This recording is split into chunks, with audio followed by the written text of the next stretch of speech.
નમસ્કાર મિત્રો, આજે સીધું ને સટના એપિસોડમાં આપણે બાપુની વાત કરવાના છે. અને ગુજરાતમાં બાપુ એટલે શંકરસિંહ વાઘેલા બાપુ. આપણે ત્યાં ગુજરાતીમાં એક નાટક હતું, બા રિટાયર થાય છે. હવે આ શંકરસિંહ બાપુએ એવી તજવીજ કરી છે, એવી વેતરણમાં છે કે બાપુ રિટાયર થવાના છે 2027 ની ચૂંટણી યોજાઈ જાય પછી. અને એ પહેલા એમણે આખા ગુજરાતને ફરી વળવાનું નક્કી કર્યું છે.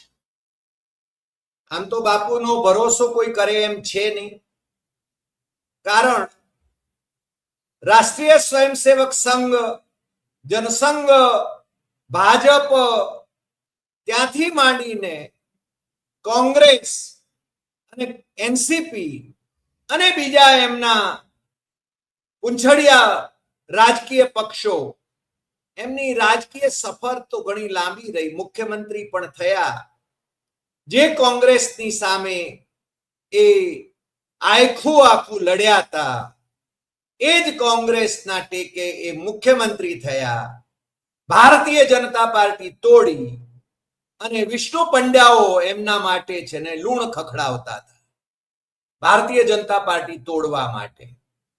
અમારા વડીલ મિત્ર હરિભાઈ વેલજીભાઈ ચૌધરી એ પણ વાસણિયામાં ભારતીય જનતા પાર્ટી તોડનારા એ બળવાખોર ધારાસભ્યોનો કેમ્પ યોજતા હતા અને પછી ચરાડા લઈ જતા હતા. બાપુ એમણે ખેલ ઘણા કર્યા રાજકીય. એમને ભારતીય જનતા પાર્ટીએ શું ન આપ્યું, કોંગ્રેસે શું ન આપ્યું, અને છતાં એ કાયમના અસંતુષ્ટ રહ્યા. કારણ કે એમણે 1995માં જ્યારે ભારતીય જનતા પાર્ટીને વિધાનસભામાં બહુમતી મળી ત્યારે મુખ્યમંત્રી થવું હતું. રાજ્યસભા અને લોકસભાના પણ એ સભ્ય રહ્યા, પણ મુખ્યમંત્રી પદ ન મળ્યું એનો અફસોસ એમને ભારતીય જનતા પાર્ટી તોડવા સુધી લઈ ગયો. અને આજે બાપુ નોસ્ટાલ્જિયામાં જીવે છે, બાપુ ભૂતકાળમાં જીવે છે. એ મુખ્યમંત્રી મટી ગયા પછી એકવાર ગાંધીનગરના એમના સર્કિટ હાઉસ સામેના નિવાસસ્થાને અમે જ્યારે એમને મળ્યા હતા ત્યારે એ અટલ બિહારી વાજપેયી સાથેની એમની મુલાકાતોના આલ્બમને નિહાળી રહ્યા હતા. માણસ ભૂતકાળમાં જીવતો હોય, કેવા દિવસો હતા અટલજી સાથેના, એ બધી વાતોના સંસ્મરણો પણ એ રજૂ કરતા હતા. પરંતુ આજે બાપુની અવસ્થા એવી છે કે સમૃદ્ધિની છોડો ઉડે છે એમ કહીએ તો ચાલે. બાપુને નામે એકદમ આખી યુનિવર્સિટી થઈ જાય એવું સંકુલ પણ થયું છે. પરંતુ એમને માથે એમના જ આમ તો પટ્ટ શિષ્યો કહેવાય, એમણે જ તૈયાર કરેલા, કારણ કે પ્રદેશ ભાજપના અધ્યક્ષ હતા બાપુ ત્યારે નરેન્દ્ર મોદી એમના મહામંત્રી હતા. એટલે કે એ વછેરાને એમણે પલોટ્યો હતો અને એ જ વછેરાએ અને એ વછેરાના બીજા વછેરા અમિત શાહે એમની સામે જે જંગ માંડ્યો અને સીબીઆઈ અને ઈડી ના કેસીસ દાખલ કર્યા, એ પછી બાપુની અવસ્થા જરા ભૂંડી છે. બાપુ શું કરશે શું નહીં કરે એ તો કંઈ કહેવાય નહીં, પરંતુ હજુ એમના માથે ડેમોક્લિસ સોર્ડ, સીબીઆઈ નો કેસ 2015માં નોંધાયો હતો અને એનટીસીની મુંબઈની પરેલ વર્લીની જમીન 27,000 સ્ક્વેર મીટર એક ખાનગી કંપનીને કોલકાતા બેઝ ને ઓછી કિંમતે આપવાની આખી વાત હતી એ કેસ, અને એમાં સરકારને એમ કે ભયંકર નુકસાન થયું, 1700 કરોડ રૂપિયાનું નુકસાન થયું, એવો કેસ એ હતો સીબીઆઈ નો. કોન્સ્પિરસી અને ચીટિંગ, ક્રિમિનલ કોન્સ્પિરસી અને ચીટિંગનો આરોપ છે એમના ઉપર. સીબીઆઈએ એમના ઘરે રેડ પણ નાખી હતી. ઈડી નો 2016માં કેસ થયો પ્રિવેન્શન ઓફ મની લોન્ડરિંગનો, અને એમના ત્યાં દરોડા પણ પડ્યા હતા. એનટીસીની જમીન સાથે જે સંકળાયેલો છે. જો કે બાપુ હંમેશા કહેતા રહ્યા છે કે આ તો રાજકીય દ્વેષ રાખીને એમની સામે આ પ્રકારના કેસ કરવામાં આવ્યા છે. જો કે હજુ સુધી આ કેસ ચાલુ છે. મધુસૂદન મિલની એ જમીન, એનો કેસ હજુ પણ બંધ થયો નથી. અને બાપુએ, અમે ઘણી વખતે કહીએ છીએ કે બાપુએ મોદી શાહની ના ઈશારે નાચવું પડે એવા સંજોગો છે. ભલે એ ગમે તે પાર્ટીમાં હોય, અથવા ગમે તે પાર્ટી ઊભી કરતા હોય, અથવા તો એ ભારતીય જનતા પાર્ટીને પતાવી દેવાની વાત કરતા હોય જાહેરમાં. હમણાં એમણે રાહુલ ગાંધીને એક સંદેશો મોકલાવ્યો છે. પાછા એ સંદેશા ખાનગીમાં નથી મોકલતા, એ તો જાહેરમાં મોકલે છે. લોકોને કહેવા માંગે છે કે મેં રાહુલ ગાંધીને સંદેશો મોકલ્યો છે કે હું કોઈ ચૂંટણી લડવા નથી માંગતો, પરંતુ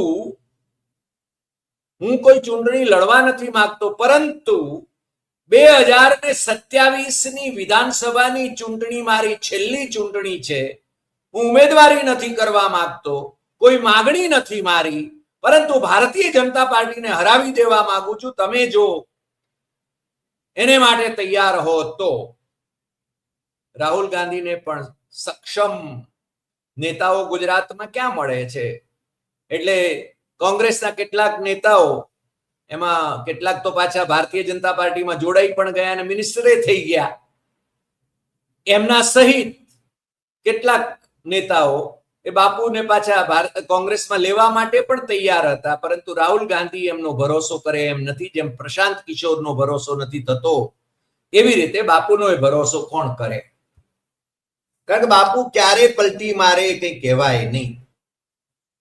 બાપુએ અહેમદ પટેલની રાજ્યસભાની ચૂંટણી હતી ત્યારે જે રીતે ક્રોસ વોટિંગ કરાવવા માટે કોંગ્રેસના 14 જેટલા ધારાસભ્યો પોતાના સહિતના અને પોતાના પુત્ર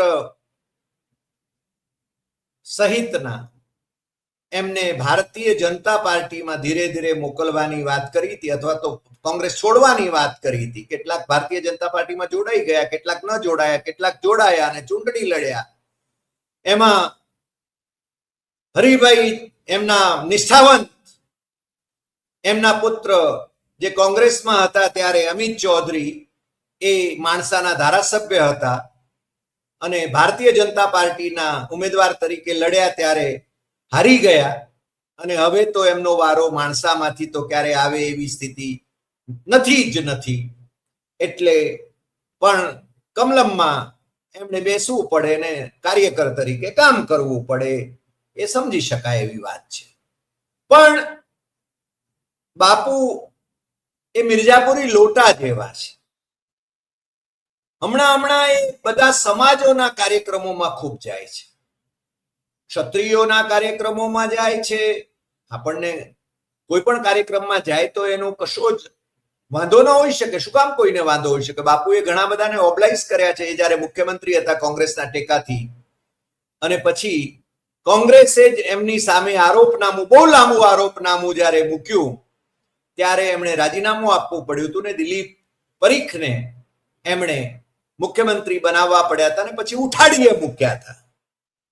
અને એના પછી બાપુની પાર્ટી, એમણે એ વખતે જે પાર્ટી બનાવી હતી આરજેપી, એને રોકડા 4 ધારાસભ્યો ચૂંટાયા હતા. અને એના પછી બાપુએ તો પાછું મેદાનમાં તો રહેવું પડે, એટલે એમણે પાછળથી 2017માં અને 2019માં જનવિકલ્પ મોરચો કર્યો. એના પછી વળી પાછા એનસીપીમાં ગયા, શરદ પવારની એનસીપીમાં ગયા. એમાંથી એનસીપીએ કાઢી મૂક્યા પાછા એમને.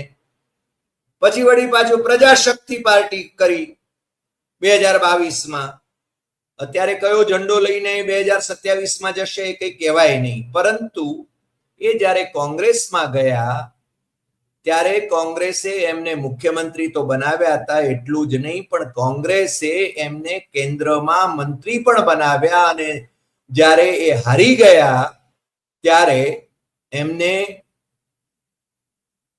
કેન્દ્રના નિગમના ચેરમેન પણ બનાવ્યા, વિધાનસભામાં વિપક્ષના નેતા પણ બનાવ્યા અને પ્રદેશ કોંગ્રેસના અધ્યક્ષ પણ બનાવ્યા. કોંગ્રેસને આવા જ બધા મળે છે કે જેમનું જ્યારે ક્યારેક ક્યાં હશે અને કોને કેટલા વફાદાર હશે એ કંઈ કહેવાય નહીં. પણ શંકરસિંહ વાઘેલાનો ભરોસો હવે પ્રજા પણ કરતી નથી, કારણ કે એ જે પ્રાદેશિક પક્ષ લઈને આગળ આવે છે એને નોટાના વોટ કરતા પણ ઓછા વોટ મળે છે. છતાં બાપુ જેને થાકતા નથી, બાપુ નવા નવા ખેલ કરે છે.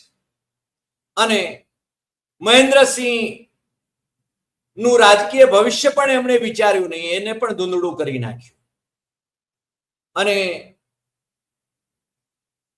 એમની મજલ શરૂ થઈ હતી જનસંઘ RSS થી, જનતા પાર્ટીમાં રહ્યા, બીજેપીમાં રહ્યા, અને બીજેપીમાં રહ્યા ત્યારે તોગડિયા અને અવિચલદાસજીએ ગોધરામાંથી એમને હરાવ્યા, એ પણ આપણે જાણીએ છીએ. એ પણ RSS ના હતા. એમનું બચાવનામું રજૂ કરવા માટે વિષ્ણુ પંડ્યાએ પુસ્તકો લખી દીધા.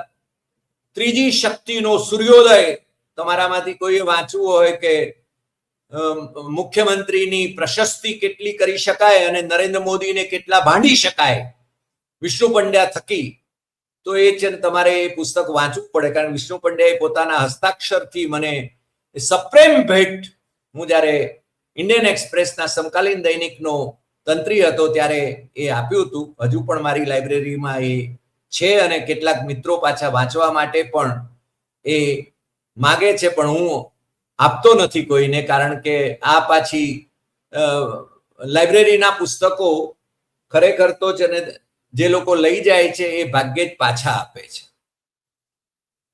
પણ બાપુ ની આ બધી કલા કારીગરી ક્યાં સુધી ચાલશે એ ખબર નથી. પણ આજકાલ બાપુ દલિતોમાં પણ જાય છે, દલિતોની સભાઓમાં પણ જાય છે, બાપુ ક્ષત્રિયોની સભાઓમાં પણ જાય છે. બાપુ ક્યાં નથી જતા, કારણ કે બાપુ બધા જ કાર્યક્રમોમાં જાય છે. પરંતુ એમનો એક સંકલ્પ છે કે 2027માં વિધાનસભાની ચૂંટણી પછી બાપુ રિટાયર થશે, અને બાપુ રિટાયર થશે એ પહેલા એ કોની બાજી બગાડશે. તો અમને એમના બહુ જ નિષ્ઠાવંત એક મહાશય એવું કહ્યું કે બધાની બાજી બગાડશે. ભારતીય જનતા પાર્ટીની બાજી કેટલી બગાડી શકે એ તો ભગવાન જાણે, કારણ કે એમની હેસિયત નથી. પરંતુ કોંગ્રેસની બાજી બગાડવાનો ખેલ એ જરૂર કરી શકે એમ છે, જેમ આમ આદમી પાર્ટી કોંગ્રેસની બાજી બગાડવાની દિશામાં આગળ વધે છે એ રીતે.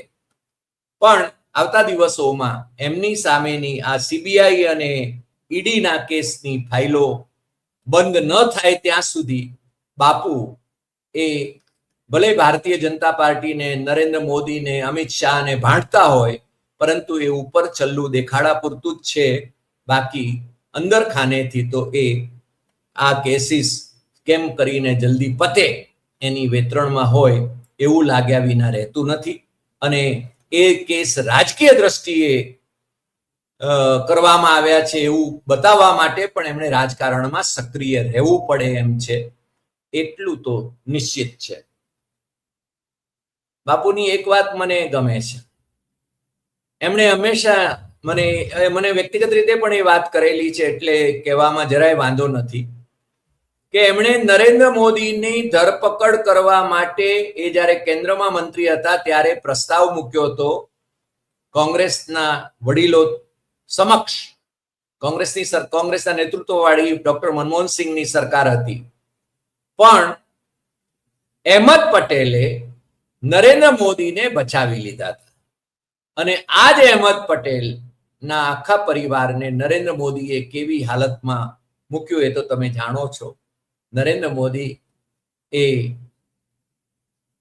એકવાર બચી ગયા પછી તો બીજાઓનો વારો કાઢી લેવામાં એ નિષ્ણાત છે, માહેર છે. બાપુને એ હજુ લોંગ રોપ આપી રહ્યા છે. બાકી બાપુની સામેના સીબીઆઈ અને ઈડીના કેસની ફાઇલો હજુ નરેન્દ્ર મોદી ક્લોઝ નથી કરતા. એ ઘણું બધું કહી શકે છે. આજે આટલી વાત. ફરી મળીશું નવા એપિસોડમાં નવા વિષય સાથે. તમને જો આ એપિસોડ ગમ્યો હોય તો સૌથી વધુ શેર કરશો, લાઈક કરશો, કમેન્ટ કરશો અને આપણી YouTube channel doctor Hari Desai સત્યમ એવમ તથ્યમ એ સબસ્ક્રાઇબ કરવા માટે મિત્રોને દેશમાં અને વિદેશમાં જરૂર જણાવશો. નમસ્કાર.